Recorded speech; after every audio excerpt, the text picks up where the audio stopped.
Nós muitas vezes não escolhemos um caminho, é a sociedade que nos empurra, ou profissionalmente, ou socialmente, na família, na parte do lazer, e eu acho que é a sociedade que nos vai criando muitas vezes um caminho padrão. E estamos tão formatados nesse caminho que por vezes nós continuamos a caminhar, mas há algo que não nos preenche. Uma das coisas que eu observo nas suas reflexões, elas preenchem, e não fico nada surpreendida em ouvir o facto de que recebe mensagens, eu acho que elas preenchem um vazio que muitas vezes as pessoas têm e que se calhar não se apercebem até que é um vazio, por assim se dizer, mas há qualquer coisa que falta. Não é recrutar, nós não queremos casa cheia, nós queremos a gente perceba aquilo que vive, porque nós quando percebemos aquilo que vivemos, nós vivemos com sentido, vivemos com verdade, não significa que sejamos perfeitos, mas há outro motivo, outra motivação para caminharmos de forma diferente e saber estar também.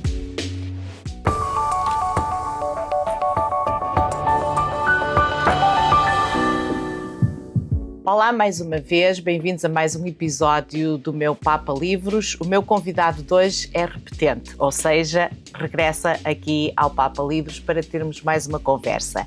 É parco num concelho do Alto Minho, é autor de vários livros. O mais recente são as Reflexões Diárias, volume 3, que surgem, tal como o título indica, das reflexões que publica diariamente nas redes sociais. É conhecido pelo estilo direto com que aborda as questões que lhe são colocadas, é muito humano, é próximo dos jovens, é motar, é fã de ginásio e está sempre disponível para uma conversa como esta que vamos ter agora, neste preciso momento. Vou dar as boas-vindas novamente ao Padre Ricardo Esteves. Padre Ricardo, muito obrigada por estar novamente aqui no Papa Livros.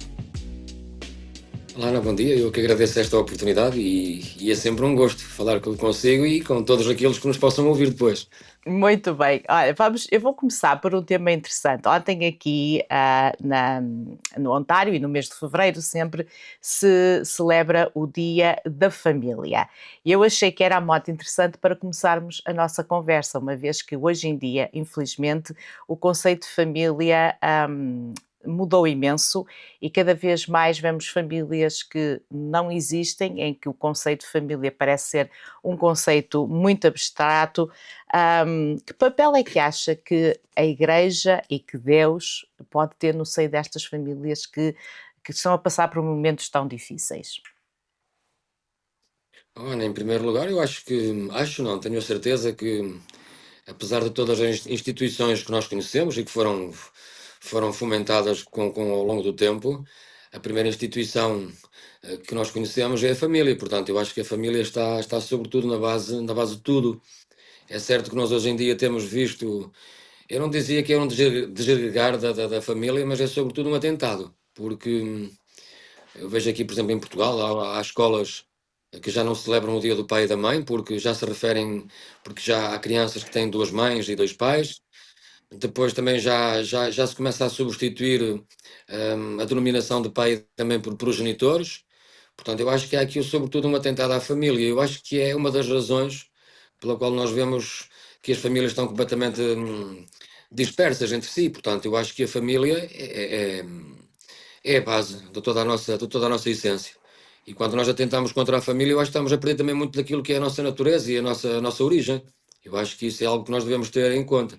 E a Igreja acho que tem feito aquilo que é o necessário para preservar aquilo que não é só divino, mas também é a nossa gênese, a nossa origem, a nossa tradição, a nossa cultura, portanto, o princípio da nossa existência.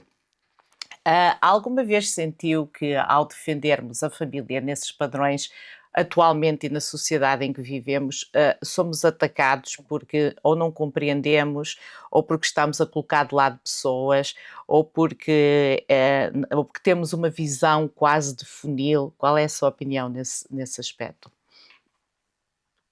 Olha, eu acho que nós hoje em dia temos que ter muito cuidado, sobretudo com a forma como abordamos esse assunto e muitos outros, como é lógico, mas eu penso sobretudo que nós primeiro temos que entender, na minha opinião, e vale o que vale, a minha opinião, família não é apenas gerada no sangue. Eu já disse isto alguma vez, penso eu.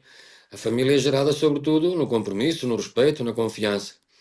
Mas sobretudo, quando nós queremos pertencer a um grupo, seja ele qual for, uma instituição ou seja lá o que for, Portanto, nós temos que ser cumpridores daquilo que a própria instituição pede. Portanto, a família também tem os seus princípios, tem os seus valores e tem aquela que é a sua hierarquia. Portanto, eu acho que nós não nos podemos desvincular daquela que é a essência da própria família.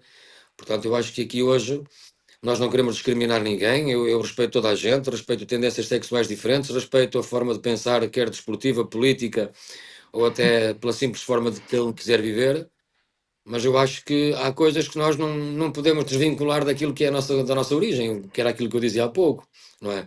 Hoje em dia vemos tanta gente que quer ser cão e gato, há coisas que eu não consigo perceber, há pessoas que querem marcar pela diferença e às vezes caímos num ridículo. Eu, eu, por acaso também digo isso e faz-me um bocado de confusão, para ser sincera. Mas depois também temos as pessoas que, por essas razões, te dizem ou agnósticas ou até mesmo vão pelo caminho de serem ateus, mas ao mesmo tempo, e eu não sei se em Portugal se está a observar isso, mas aqui começa a haver um regresso, sobretudo de jovens, à ideia, eu não sei se é um regresso à religião, ainda não percebi bem se é isso, mas há um regresso à ideia de Deus e de Jesus. Porquê é que acha que esse fenómeno está a acontecer? Fomos de praticamente não é interessante acreditar em Deus, não é interessante seguirmos as pegadas de Jesus, por assim se dizer, e de repente temos pessoas a dizer, não, afinal Deus está na minha vida. O que é que tem não sei se em Portugal está a observar isso, aqui começa a haver muito isto. Eu penso que sim, Ana, eu penso que, sobretudo, eu ainda há pouco, ainda há tempos falava aqui com umas pessoas amigas, e eu acho que nós, sobretudo, se nos considerarmos ainda juventude, a partir dos 40, eu acho que é um, acho que é um desabafo que é unânime, não é? A partir dos 40 nós temos um desabafo que nós dizemos, se eu soubesse o que sei hoje, portanto, se eu pensar nesta frase, o que é que isto significa, ou seja, eu vou ter a consciência de que se eu soubesse o que sei hoje, portanto, a minha vida é feita de escolhas, não é? Enquanto somos demasiado jovens, ali entre os 15, os 20, nós queremos viver de forma acelerada, queremos ter carro, casa, férias, queremos viver como se o tempo terminasse amanhã.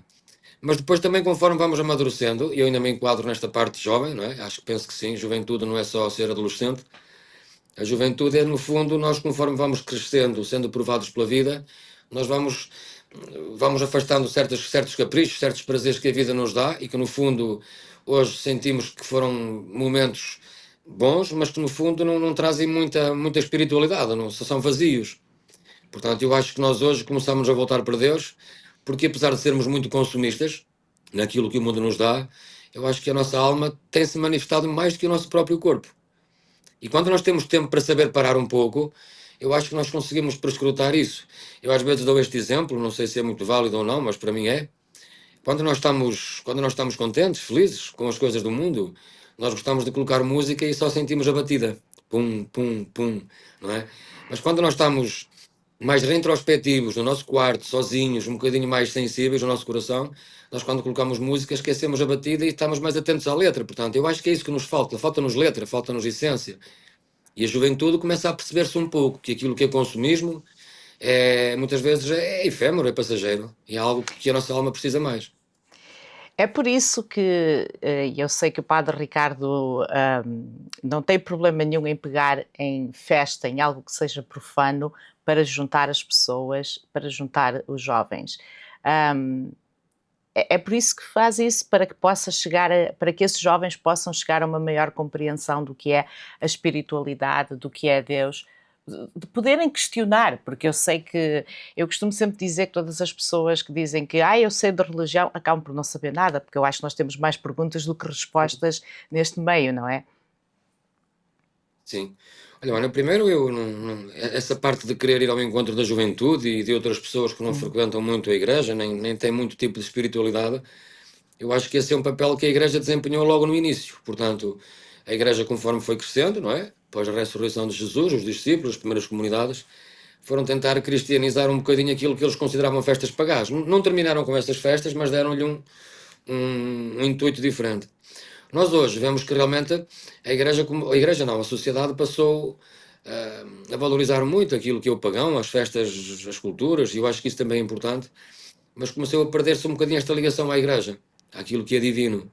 Portanto, eu acho que no dia de hoje, As pessoas não vivem aquele espírito tridentino em que o sino toca e as pessoas vivem à volta da igreja. Mas hoje em dia somos nós que temos que ir ao encontro dessas pessoas. E essas pessoas estão onde? No café, nas festas profanas, culturais, nas atividades que o civil promove. E se nós não estamos presentes e tentamos cristianizar, explicar um bocadinho dessas coisas, nós nunca vamos conseguir recrutar novamente as pessoas. Não é recrutar, nós não queremos casa cheia, nós queremos a gente que perceba aquilo que vive, porque nós, quando percebemos aquilo que vivemos, nós vivemos com sentido, vivemos com verdade. Não significa que sejamos perfeitos, mas há outro motivo, outra motivação para caminharmos de forma diferente e saber estar também. É essa a motivação, ou seja, essa mote que o leva a escrever diariamente as reflexões que agora tem num volume 3 e vamos passar ao livro. O que é que o inspira? É porque todos os dias ter material para escrever não é fácil. Não, mano, se as pessoas se repararem, eu escrevo, aquilo são duas, três linhas, não é? Por exemplo, eu muitas vezes abordo durante uma semana o mesmo pensamento, só que dou-lhe personificações diferentes, frases diferentes. Claro que se fosse escrever num livro, não tinha tanto material, por assim dizer. Mas como são pensamentos de duas, três linhas, e há muita gente que acompanha sobretudo pelo telemóvel, portanto os caracteres parecem muito, mas aquilo é pouquinho.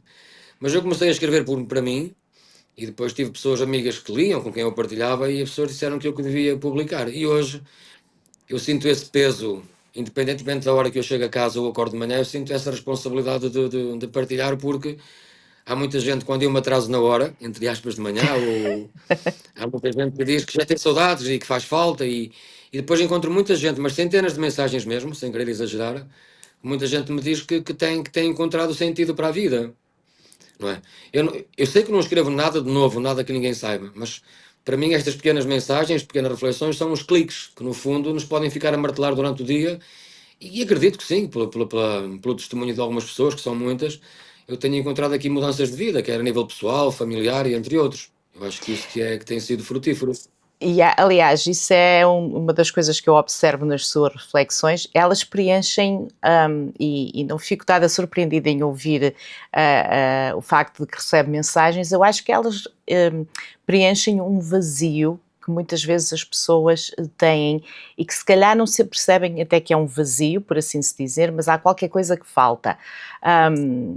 Como é que se lida com as pessoas que vão ter consigo e que lhe dizem isso? Porque, por um lado, nós temos uma rotina diária, um dia-a-dia que nos ocupa, que por vezes não nos deixa pensar em nós e no papel que se calhar Deus pode ter nas nossas vidas. Por outro lado, ao lermos as suas reflexões, dizemos, está aqui se calhar o que eu ando à procura. Fala-nos um pouco dessa forma, como lidamos com essas pessoas que têm esse vazio e que precisam tanto de ler essas reflexões? Podem não ser novidade, mas que se calhar são na vida delas. Sim, Ana, eu acho que aquilo que eu me vou deparando nos dias de hoje é que nós muitas vezes não escolhemos um caminho, é a sociedade que nos empurra, ou profissionalmente, ou socialmente, na família, na parte do lazer, e eu acho que é a sociedade que nos vai criando muitas vezes um caminho padrão. E estamos tão formatados nesse caminho que por vezes nós continuamos a caminhar, mas há algo que não nos preenche, não é? Algo que não nos realiza, não nos satisfaz. E quando eu tento fazer um bocadinho estas reflexões, no fundo, eu digo sempre isto: eu falo um bocadinho da doença, entre aspas, e depois apresento a cura. Como quem diz, gente, há sempre oportunidade. A idade é apenas um número, não importa que eu possa recomeçar de novo. Eu tento levar a pessoa a entender que o interessante é saber parar, saber quem sou e onde estou. E depois, independentemente da idade que cada um de nós tem, é ter esta capacidade e coragem. Para mudar é preciso muita coragem, seja em que circunstância for, a nível individual, profissional ou até familiar, mas que há sempre essa possibilidade. A vida é só escolhas, não é? Até porque se eu tivesse que dizer quem sou eu, não é? Eu poderia estar à espera, eu sou aquilo que os outros pensam acerca de mim, eu sou aquilo que os outros esperam que eu seja. Portanto, eu poderia ser muitos eu sou. Mas quem sou eu realmente para mim? Portanto, eu acho que eu sou aquilo que eu escolho, não é? E aquilo que eu escolho é aquilo que eu sou, portanto. E eu acho interessante essa sua observação, porque nas reflexões que eu leio, que escreve diariamente, há sempre uma preocupação em nos dizer que o pensarmos em nós Não é egoísmo, é amor. E nós temos tendência, como seres humanos, a olhar mais para aquilo que os outros pensam de nós. Sim. Até que ponto é que isso poderá ser um motivo desse vazio que às vezes nos preenche a alma? É isso que eu falo, eu acho que a É. sociedade dá-nos tanta publicidade, tanta coisa, que nós muitas vezes que sonhamos com coisas que não são para nós. Eu vejo Hum, muita gente que me fala de sonhos que não fazem parte da nossa circunstância de vida, quer geográfica, quer no contexto em que estamos, quer na vida pessoal ou profissional que eu tenho, e sonho coisas que não fazem sentido. E quando essas coisas por vezes podem chegar, nós afinal não sabemos o que fazer com elas. Não é? Isto faz-me lembrar aquela história, eu penso que cheguei a partilhar com a Ana aí, um colega meu que sim. falei, não falei, Ana, não falei. Portanto, às vezes compramos coisas que não nos fazem falta, não é do nosso contexto, do nosso espaço. E às vezes, colmatar esse vazio, nós muitas vezes pensamos que é ao comprar coisas. Eu acho que é. Eu sou completamente contra aquelas pessoas que se querem tornar magrinhas para caberem na vida dos outros. Eu acho que nós não podemos perder a nossa essência. E quando nós perdemos aquilo que é genuíno para agradar aos outros, nós deixamos de viver. Vivemos em função daquilo que os outros querem.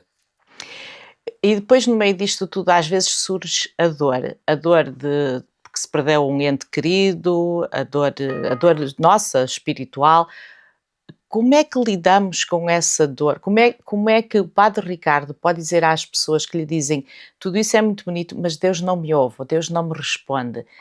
Que abordagem é que vamos ter para essas pessoas? Oh, Ana, eu acho que as pessoas, lá está, se as pessoas conhecem, se as pessoas têm, dizer que é agnóstico, que é ateu, que tem muita fé, pouca fé, eu acho que isto não é apenas uma questão de fé. As pessoas pensam que ter fé é que é uma questão de fé. Eu penso que é isto, mas não. Eu acho que nós temos a capacidade e a possibilidade de escolha de tentar perceber a religião, quer queiramos, quer não, faz parte da nossa história. Quer eu tenha fé, quer não tenha.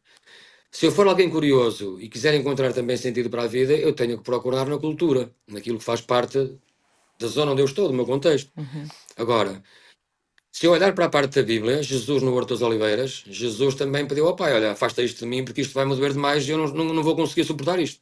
O que é que Uhum. Deus fez em relação ao filho? Fez silêncio. Não é? E então é que Jesus depois diz: não, faças a tua vontade. Lá está. A dor é importante que exista na nossa vida. Claro que ninguém quer sofrer, ninguém é masoquista, mas a dor é importante porque a dor torna-nos obedientes, abranda muitas vezes o nosso ritmo, não é? Faz-nos sentir mais humildes e faz-nos sentir que afinal somos todos iguais. Todos nós, de uma forma ou de outra, poderemos padecer. E quando nós conseguimos dar sentido e nome às nossas dores, mesmo doendo, nós conseguimos caminhar.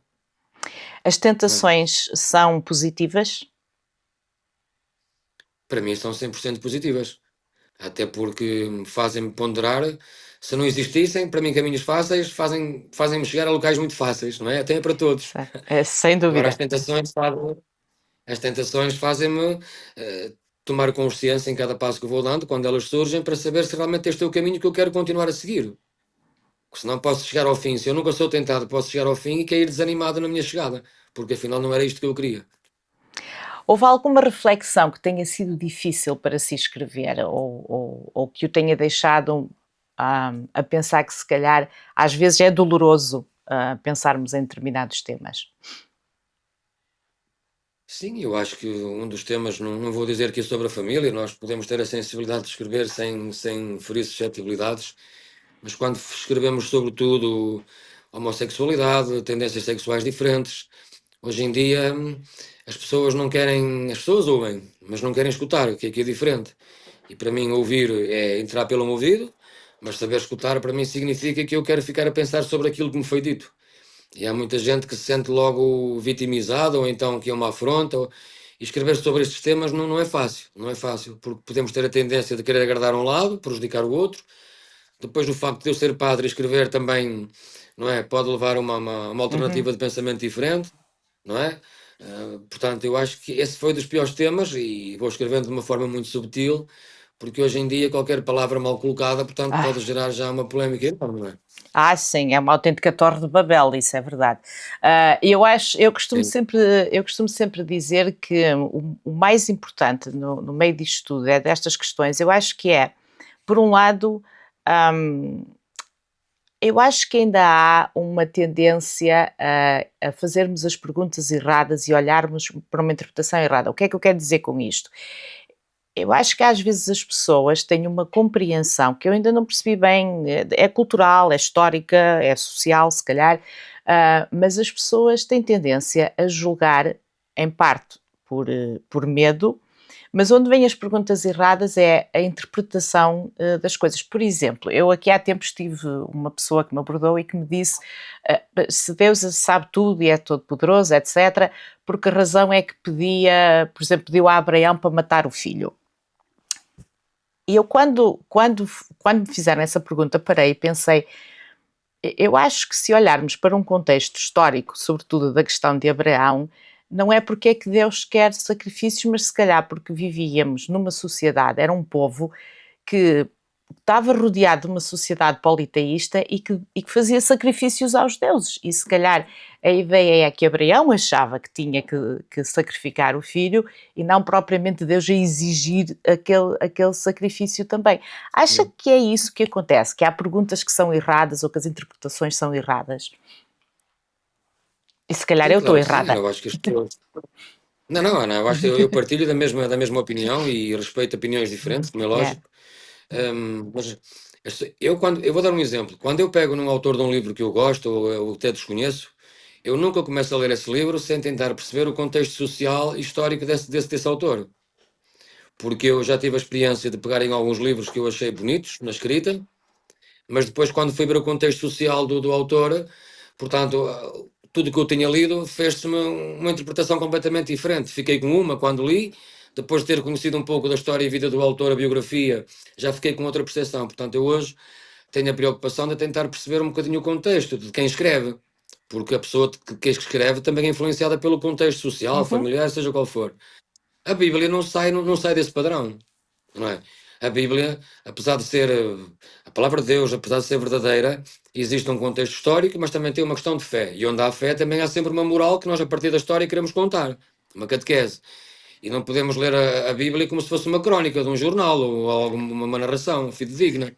Não é? Tem as suas verdades, mas dentro daquelas verdades nós temos que entender o contexto. Eu partilho da Ana. Abraão, ok, um povo que era politeísta, não é? Jesus, portanto, Abraão, depois quis oferecer o filho, pensava que era essa a exigência que Deus fazia, mas Jesus vem nos dizer no Novo Testamento: eu prefiro a misericórdia do que sacrifícios. Porque o exato. sacrifício maior da nossa vida não é oferecer sacrifícios, o maior sacrifício é ser misericordioso. E ser misericordioso com quem me odeia, com quem me faz mal, é o maior sacrifício que nós podemos suportar. Portanto, ele por si só já é sacrifício, ser misericordioso. Eu acho que é muito difícil sermos bonzinhos para com quem é mauzinho, a tal história de batem-te na direita, oferece à esquerda. hum, Não podemos seguir cada, essa risca. Se vamos seguir essa risca, exato, Deus não quer que nós sejamos estúpidos, não é? Não quer que nós sejamos estúpidos, quer que sejamos coerentes. Até porque Jesus também entrou no templo e começou a vergastear os cambistas e os vendilhões e a derrubar mesas. é a Portanto, minha, é Jesus a minha também é severo, história. vocês também A sabem. minha história preferida de Jesus é quando entra no templo e manda aquela gente toda de lá para fora. Porque é aí que nós É vemos que um as pessoas. Jesus humano, Sim. não é? Exatamente, por exemplo, há aqui muito esta tradição de quando se fala um Jesus, o bom pastor. Eu sei que a imagem, que se calhar talvez 90% dos cristãos têm, desta imagem de Jesus, é um Jesus que leva o bolinho ao colo ou então às costinhas, um Jesus muito dócil e meiguinho. Mas essa não é a imagem do bom pastor. A imagem do bom pastor é um Jesus que é feroz, não é? Porque ele reconhece o rebanho como seu, portanto, e se é seu, ele dá a vida por ele. Portanto, é um Jesus que tem um cajado na mão e está pronto para a violência, para defender com a força física que ele tem o rebanho. Nesta imagem humana, se assim queiramos dizer. O mercenário, e esta é das mensagens desse evangelho que eu acho que é lindíssimo, no Domingo do Bom Pastor, o mercenário é aquele que também cuida do rebanho, sim, mas é pago por essa tarefa. Portanto, não há aqui um amor pelo rebanho. Há aqui um amor por aquilo que é o fruto do seu trabalho. E são coisas Exato. diferentes. Portanto, um Jesus que é bom pastor é um Jesus que também exige. É um Jesus que exige. E o Papa Francisco dizia isso muito bem. Sobretudo quando veio a Portugal no Encontro Mundial da Juventude, que ele dizia: a Igreja é de todos, todos, todos. E há muita gente que gostou desta palavra todos, todos, todos. Como quem diz, não há discriminação, mas cuidado que este todos, todos, todos é para quem quer respeitar as regras que a própria Igreja tem. Exatamente. E agora que falamos de Papa Francisco, temos um novo Papa. Eu era fã, eu sempre fui fã do Papa Francisco, mas confesso que este Papa também me está a surpreender no sentido de é um Papa muito humano. Qual é a sua opinião sobre o novo Papa, o Papa Leão? O Papa Leão XIV, não, para ser sincero, não, acho que é um bocadinho pesado, mas é assim, e nós temos que entender que a escolha dos nomes papais tem a ver um bocadinho com a conduta que ele tomar, ou algum trabalho que o outro tenha feito e ele queira pedir a mesma linha de raciocínio e de trabalho, portanto. Agora, em termos deste Papa, eu fico feliz porque foi nomeado cardeal pelo Papa Francisco. O Papa Francisco estava a escutar gente humana, portanto, gente que poderia dar continuidade ao trabalho ao seu legado. E depois penso que o Papa, Leão XIV, é alguém que também é conciliador, de uma forma diferente, como o Papa Uhum. Francisco, mas no fundo ficaram aqui, eu diria, algumas arestas que o Papa Francisco não conseguiu ainda colmatar na altura, porque pronto, também não se consegue fazer tudo uma só vez. E eu acho que este Papa, com a sua sensibilidade e também intelectualidade, eu acho que ele tem feito um trabalho bonito. Claro, substituir um Papa como o Papa Francisco não é fácil, não é? Tentar viver É na sombra. pesado. Já substituir um Papa João Paulo II também certamente não seria fácil. Há Papas com carisma que se calhar são mais conciliadores do que outros, mas eu tenho muita fé neste Papa e eu acho que ele tem feito um trabalho muito, muito bonito. Sim, até ao momento eu concordo. Vamos aqui ainda regressar um bocado ao seu livro, até porque quero que as pessoas o leiam, se ainda não leram, Reflexões Diárias, volume 3. Quando eu estou a ler um livro, acho que é mesmo o meu tema preferido, é o silêncio. E em várias reflexões eu noto esse tema também, esse tal silêncio. O que é saber dar o silêncio quando escrevemos sobre ele e quando tentamos que as pessoas compreendam esse dar o silêncio? Porque eu acho que as pessoas pensam que silêncio que é a ausência de barulho, mas para mim não é, para mim é o contrário. Nós aqui temos a tradição em Portugal, silêncio que se vai cantar o fado, Vai. né? Mas nós pedimos silêncio para ouvir alguma coisa, neste caso alguém, não é? Alguém que vai cantar, portanto façam silêncio que alguém vai cantar. E quando nós queremos fazer silêncio, na minha opinião, quando eu faço silêncio, eu preciso fazer pouco ruído para poder ouvir alguém ou alguma coisa, não é? E eu acho que o silêncio também nos desconcerta, não é? E desconstrói, em certo sentido. E nós temos uma necessidade tão grande de fazer silêncio na vida que quando queremos ouvir mais além do que o próprio silêncio nos dá, nós fechamos os olhos. Como se o fechar os olhos nos desse uma capacidade de audição maior, mas não. Portanto, eu acho que o silêncio é das armas mais fortes que Deus nos deu, não é? Para este encontro connosco mesmo, com Deus, para analisarmos a caminhada da nossa vida, para ver em que situação nós estamos, para ver quem somos, o que é que nós desejamos da vida. Portanto, porque eu acho que o silêncio, e só no silêncio, é que nós encontramos respostas, não é?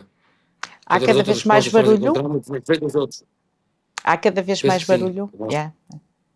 Penso Sim. que sim, é um caos e nós vemos nas notícias as guerras, a necessidade do poder, de quem ainda tem mais, de quem ainda tem menos, portanto, esta vontade de querer exercer domínio, que não acontece só entre governos, acontece muitas vezes entre familiares, entre amigos, eu acho que é preciso parar, as pessoas têm que fazer silêncio, as pessoas. E Sim, sim, é. se o silêncio vier de Deus, será que vem de Deus? Eu acredito, até porque eu acredito que Deus criou todas as coisas, não é? Agora, Deus dá-nos tanta coisa na nossa vida que nós não nos conseguimos aperceber. Pensamos que as coisas que estão do mundo. Nós estamos no mundo, as coisas estão no mundo, mas há coisas que só podem vir de Deus, não é? E Deus, a Bíblia já nos diz, Deus não fala através do trovão ou das forças tempestuosas, Deus fala através da brisa, da sarça ardente que arma de uma forma serena, da luz que brilha, mas não ofusca. Portanto, Deus fala-nos que o silêncio é sensibilidade, não é? Que se pode manifestar de inúmeras formas, a sensibilidade. E eu às vezes vejo que podemos estar numa sala de aula e toda a gente a fazer barulho. E se nós tentarmos falar mais alto, a confusão ainda é pior o caos. Mas se nós baixarmos e criarmos silêncio, as pessoas apercebem-se que há um barulho que desconstrói, um barulho que se chama silêncio, não é? Um barulho que é Yeah. único, que é específico. Não é o barulho da sala, é alguém que tem o dom da palavra e que tinha a autoridade da palavra, mas remete-se ao silêncio. Para quê? Porque o silêncio dele incomoda. É mais importante que o dos outros, que o barulho dos outros. Eu acho que isso que é bonito. Sem dúvida. Mas também Aliás, há que ter essa sensibilidade. essa é uma das minhas técnicas quando estou na sala de aula em que tenho 30 alunos ali aos berros e a saltar. É isso que eu faço. Eu paro e fico a olhar. Às vezes leva 5 minutos. Ultimamente, num minuto mais ou menos, tenho silêncio na sala e posso começar a aula. Eu acho que sim, eu acho que por vezes, e é por isso que eu sou muito, muito fã do tema silêncio e gosto muito quando estou a ler nas suas reflexões esse tema.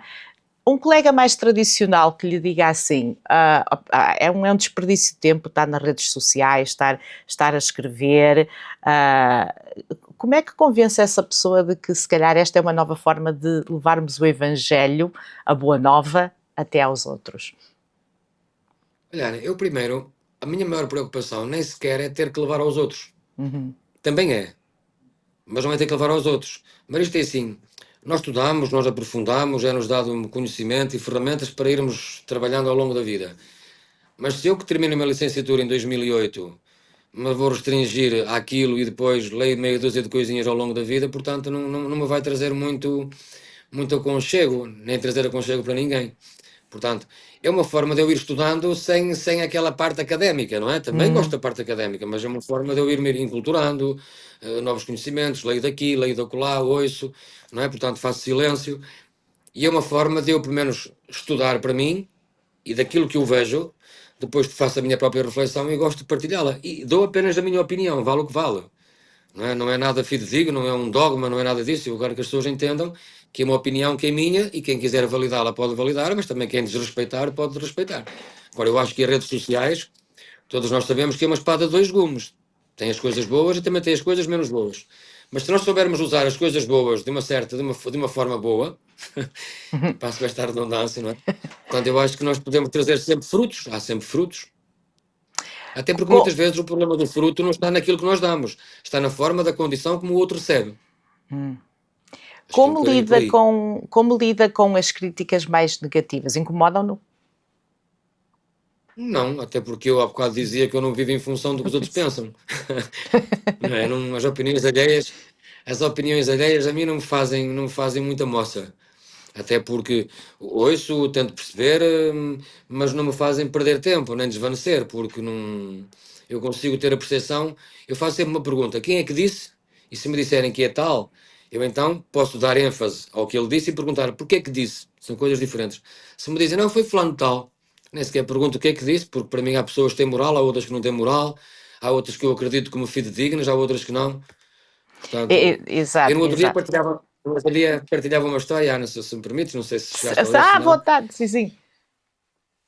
Isto é assim, eu há pouco tempo li um livrocito e depois tirei assim uma reflexão. O diabo, não é? O diabo, e para eu acredito no diabo e acredito em Deus. Não acredito no diabo como o chifurdinho e pezinho de cabra, mas o diabo, como espiritualmente falando. Mas acredito, eu dizia assim numa das reflexões, o diabo, não é? Conhece o nosso nome e nunca nos chama pelo nome, chama-nos sempre pelos nossos defeitos, pelos nossos erros. Portanto, para mim, são as pessoas que todas as vezes que me encontram, ou outras pessoas que possam passar pela mesma experiência, são aquelas pessoas que dizem constantemente não vais a lado nenhum, não consegues, não deves fazer isso. Portanto, são pessoas negativistas, não é? Estão sempre a apontar os defeitos uns dos outros e não nos ajudam a crescer. Deus ao contrário, é aquele tipo de pessoa que conhece perfeitamente os nossos erros, mas nunca nos trata pelos erros, mas sempre pelo nosso nome. Portanto, é alguém que nos dá alento, sabe que não somos perfeitos, que falhamos constantemente, mas chamar pelo nome para mim significa levantar-me. E aquelas pessoas que eu encontro ao longo da vida que me levantam constantemente e que são pessoas que sabem fazer silêncio e reconhecem o porquê das coisas, para mim essas pessoas é que têm moral, são fidedignas naquilo que eu devo escutar. É interessante estar a dizer isso, que eu estava aqui a lembrar-me, e um dia terei essa conversa consigo, porque ainda estou nesse caminho, ainda estou nesse percurso, mas eu fiquei, na última Páscoa, aconteceu-me na Virgília Pascal, aliás, em que eu comecei a ficar fascinada pelo livro de Jonas, e eu sei, é um livro pequeno, tem 4 capítulos, Sim. não é grande, não é grande livro, e eu já tenho falado sobre isto, e eu ainda estou nesse percurso de me tentar encontrar, e exatamente por isso que acabou de dizer, não prestar muita atenção a nenhuma, praticamente, àquilo que possam dizer e pensar, mas ao mesmo tempo um percurso de busca em que eu acho que a determinada altura nós somos um bocado como Jonas, em que recebemos uma mensagem, uma missão e dizemos: não, muito obrigada, não estou nada interessada, em vez de ir para a direita vou para a esquerda, e de repente encontramos-nos na barriga do peixe, do grande peixe. E é difícil sair, é difícil às vezes sair dessa barriga e tentar encontrar esse propósito. Na sua vida tem tido momentos em que diz assim: pá, isto não faz sentido, mas depois diz: não, mas se Deus não existisse, se calhar é que não fazia sentido. Já alguma vez se encontrou assim também? Eu vou buscar o exemplo no qual eu estou a atravessar e no qual estou a pensar, mas alguma vez se sentiu assim Sim, dentro sim. da barriga do peixe? Sim, olha, eu vejo essa imagem, essa metáfora, um bocadinho assim como. Eu acho que é sobretudo quando nós estamos dentro da barriga do peixe que Deus nos desarma por completo. Portanto, barriga do peixe, imagina tudo escuro, portanto, imagina a morte, mas que Deus nos dá a possibilidade de uma luz de consciência, Coisa. não é? Dentro daquela escuridão. E realmente é preciso morrer, deixar morrer, e agora que estamos perto da quarta-feira de cinzas é isso. Portanto, as cinzas não é apenas arrepender e acreditar no Evangelho, ou lembra-te que és pó e ao pó voltarás, mas é um renascer, é deixar para trás o homem velho e a mulher velha, para que eu possa, não vou dizer, claro, humanamente é impossível, nascer de novo no ventre da minha mãe, mas nascer numa forma espiritual. E nós damos muita conotação ao corpo, e esquecemos que o corpo não vai para lado nenhum, o corpo fica onde está, não é? Mas é a nossa alma que pede a essência. Eu gosto muito daquela frase do poeta, portanto, a minha alma grita, não é? Um grito de alma. E para mim a poesia é a arte da linguagem nesse sentido, porque para mim um grito de alma é algo que só pode vir de Deus, que é divino.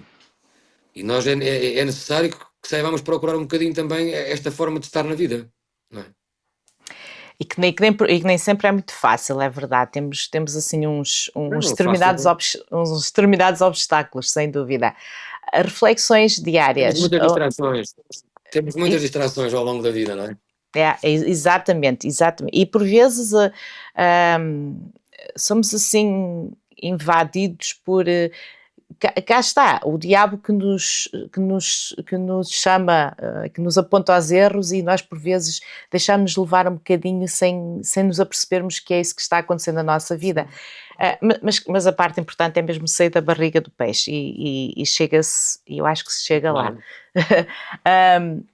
Reflexões diárias, onde podemos adquirir o livro e para as pessoas que não saibam, sempre que escreve livros, os seus livros apoiam causas sociais. Quero falar um bocado delas também. Sim, eu sempre que escrevo os livros, no fundo, comecei um bocadinho com esse intuito e permanece. Um, os livros que eu vou escrevendo revertem para ajudar jovens, que eu já o partilhei aqui, quando estive aí no Canadá também, para ajudar jovens que, no fundo, têm capacidade intelectual, que queiram estudar, não apenas passear os livros, não é? E que hoje em dia nós sabemos que encontramos muita dificuldade, portanto, nós vemos que os valores de imobiliário estão altos, pelo menos aqui em Portugal, Aham. arrendar casa não é fácil. Portanto, há muitos jovens que têm um recurso intelectual, mas não têm um recurso económico. Portanto, eu tenho aqui um grupo de pessoas, não somos muitos, mas somos alguns, criamos uma espécie de uma equipazinha mãe e que, no fundo, vamos doando, ajudando jovens que realmente têm dado provas de que querem estudar e não têm, como eu dizia há pouco, têm o recurso intelectual, mas não têm o financeiro, e vamos ajudando em pagamento de propinas, às vezes aluguéis de quartos para poderem pernoitar onde estão, junto das faculdades onde estudam. Portanto, e neste sentido, os livros têm esse processo, ou melhor, têm essa prioridade. Onde é que podemos adquirir aqui do Canadá os livros? Aí no Canadá, sei que muita gente conhece a Gilda, ela também é aqui de Valteminho, portanto, e é a Gilda que me tem ajudado imenso e a quem eu quero deixar uma palavra de estima e de agradecimento, e a todos vocês que, no fundo, vão promovendo e estando quando eu vou aí. É um Quero prazer. deixar essa palavra de gratidão. É um gosto meu também, muito mesmo. Mas neste momento é com a Gilda, porque assim diria que é a minha ligação mais direta que eu tenho ao Canadá. Portanto, se alguém quiser adquirir algum destes livros, está a ajudar também esta causa social, mas também é uma forma de ir lendo e tentando perceber algumas coisas que a vida muitas vezes nos, nos, nos faz não perceber, mas que se calhar através de uma reflexão muito simples, num dia assim de forma espontânea, pode despertar para uma visão diferente. E é Portanto, se muito. alguém quiser os livros, pode entrar em contacto com a Gilda. Não sei aqui o contacto de cor, mas Nós vamos deixar o contacto com a Gilda. Aliás, eu estou sempre a chatear a Gilda. Tenho que lhe agradecer que também foi ela que conseguiu que pudéssemos ter esta conversa. E os livros têm também uma parte muito boa que às vezes é muito chato andarmos no Facebook à procura ando à procura de algo, mas não sei se quero ler, enquanto que no livro pega é um bocado como a Bíblia. Eu às vezes pego nela, abro uma página e digo, olha, vou ler o que é que me apareceu aqui. E esse também é um dos bens de ter os seus livros. E, portanto, nós vamos deixar aqui o contacto da Gilda para as pessoas que quiserem adquirir e devem, reflexões diárias, como dissemos, não só é uma excelente prenda, é um companheiro muito bom ter um livro destes connosco, mas também está a ajudar, assim, uma grande causa. Padre Ricardo, eu sei que é uma pessoa muito ocupada, não vou estar aqui a gastar muito mais do seu tempo. Se lhe dissesse assim, tenho aqui uma pessoa que tem que ser convencida em 60 segundos de que vale a pena acreditar em Deus. Como é que começaria esses 60 segundos? primeiro diria aquela frase: vale sempre a pena quando a alma não é pequena. Não é? Em certo sentido.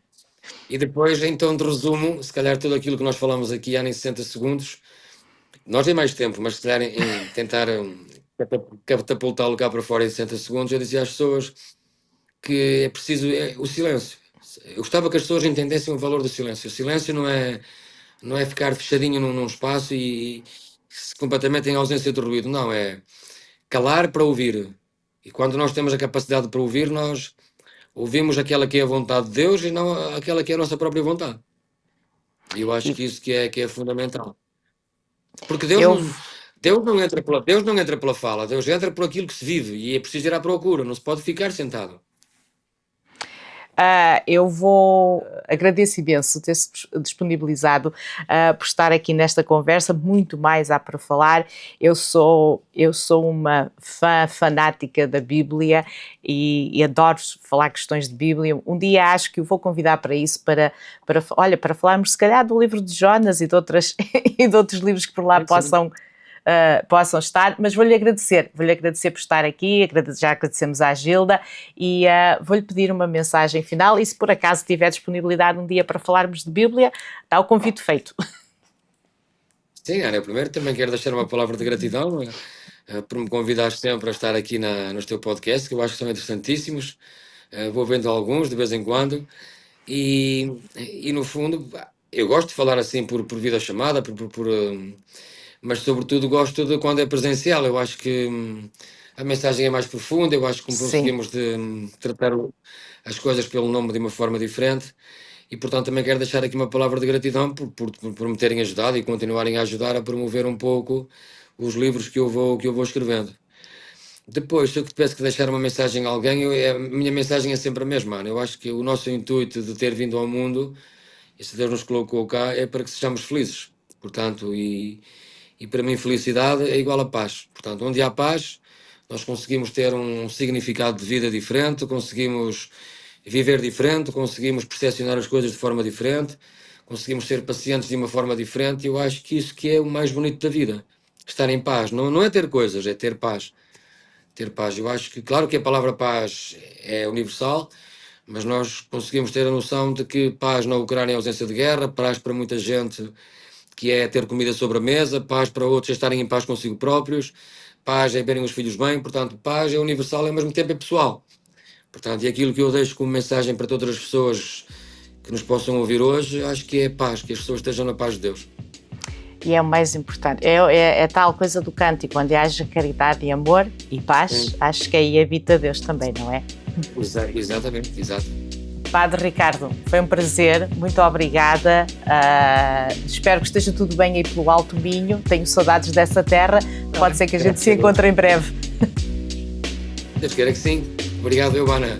Obrigada por tudo, está tudo bem, obrigada. Obrigado, Ana. Beijinhos. Tá, Deus, beijinhos.